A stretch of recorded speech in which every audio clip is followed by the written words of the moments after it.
Yo, what's going on, E7 fam? I'm Sue, and this is my beginner's guide to Season 1 of Otherworld Breach, and it'll be against Remnant of Hubris. I woke up this morning, expected this to be a pretty busy content day because there was potentially 5 new hunt guides to make, as well as this Otherworld Breach. And to my surprise, this might be the easiest set of hunts ever. Like, Otherworld Breach is easier than almost any of the previous hunts, and I'm fairly confident even new players could get in on the action and get some good gear very, very quickly. In fact, the team I'm going to show you in this video, which is the free-to-play team, is so good and so fast, it's better than most of the traditional hunt one-shots. Speaking of one-shots, they added these otherworldly hunt difficulties to the traditional hunt levels.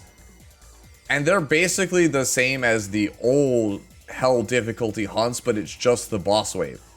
So your traditional hunt teams can still be used for the most part for a lot of these. In fact, I'm fairly confident like Straze, Watcher, Shuri plus attack buffer probably clears all of these other hunts in a span of like 20 seconds, 15 to 20 seconds. So they really weren't kidding in that presentation when they said they wanted Otherworldly Hunt to feel like you could log into the game for like 3 to 5 minutes and feel like you made progress, because all of these hunts are incredibly easy. So you guys already know how to do the old hunts for the most part. So let's talk about the new one here. And it will be against our boy here, Remnant of Hubris, aka Incomplete Faustus for the most part. And this guy is honestly a joke.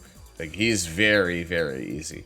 So the core mechanic of the fight here is his ultimate, the End of All Life. Attacks all enemies by creating a rift in space-time.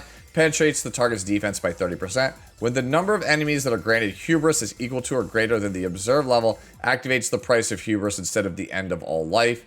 And as you can see, our price of Hubris attacks all enemies by creating a rift in space-time. Decreases hit chance and damage dealt. Deals additional damage to the caster, meaning Remnant of Hubris himself, takes damage proportional to the number of buffs granted to the enemy with the most buffs. So essentially, price of Hubris, if you can get Hubris on your characters, basically kills him. It ends the fight. And how do you get Hubris? Just have 3 or more buffs, and you get a 100% chance to counterattack when you have 3 or more buffs. So just bring a bunch of buffs on your team, and he just kills himself. It really is that simple. So let's talk about who we're playing and why. So for our frontliner, I decided to go with Adventurer Raz for 2 reasons. Purifying Flame gives a defense buff, so that's 1 buff for Hubris. And 2, Command Strike is a defense break, which adds redundancy in case we get 15% in to our runs, and it pulls our damage dealer for big damage.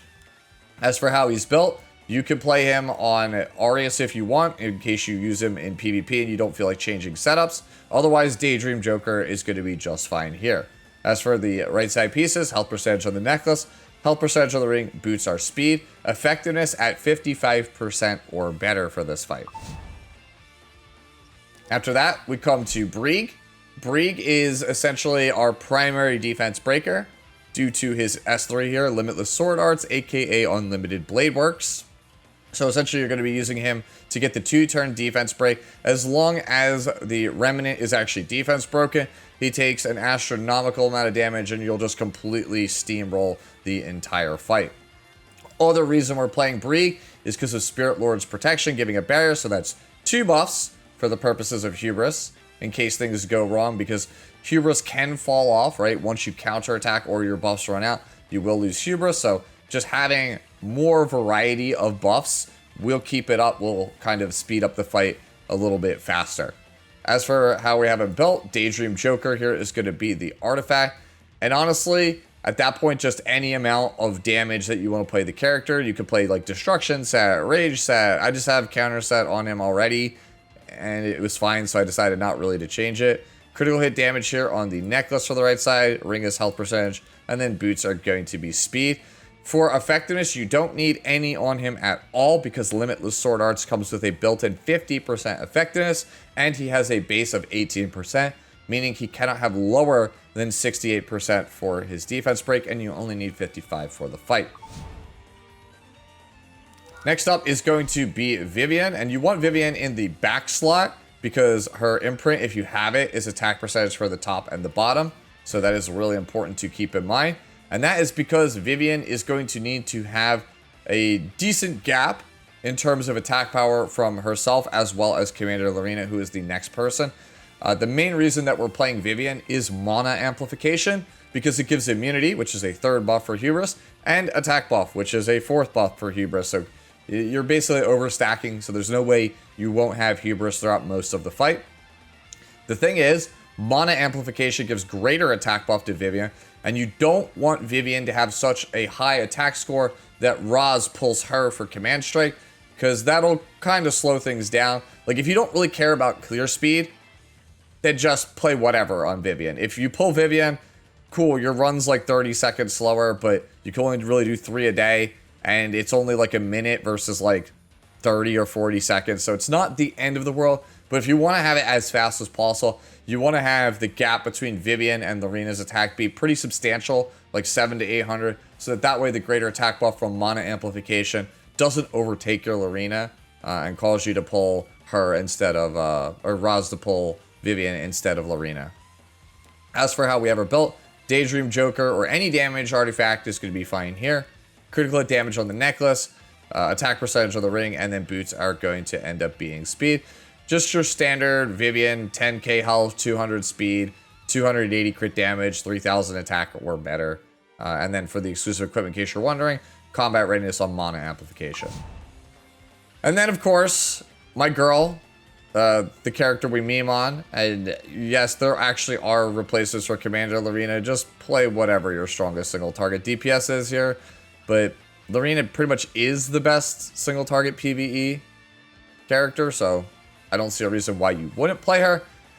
Yeah, it's Commander Lorena, guys. You've watched enough videos on my channel to know why we're playing her. I'm on Rage Pen because it gives the most amount of damage, but play whatever you want, whoever you want in this section that does big DPS. That can be pulled by Roz. Daydream Joker is the artifact.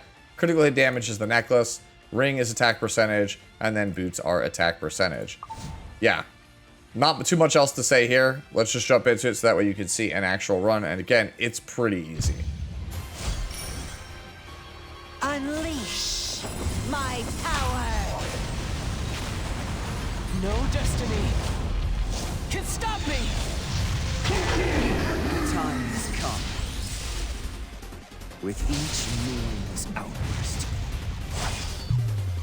you degrade yourself. How dare you? Take this!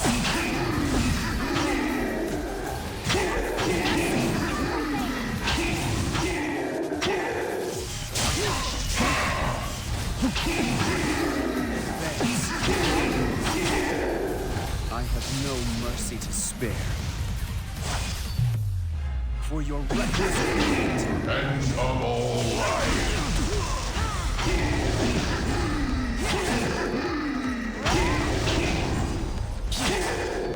Your time is up.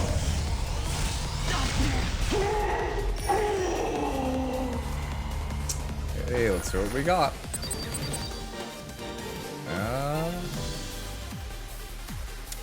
Not good, not great, but it is what it is. But as you can see, that's kind of it. It's gonna go like that pretty much every single run. Either you kill him right before end of all life, or he just dies from his own end of all life. It's not really too much more complicated than that. But yeah, that's pretty much it for Otherworld Breach Remnant of Hubris for Season 1. If you have any questions, feel free to ask them down in the comment section below. And as always, enjoy the rest of your day, the rest of your week, and catch you in the next one. Later now.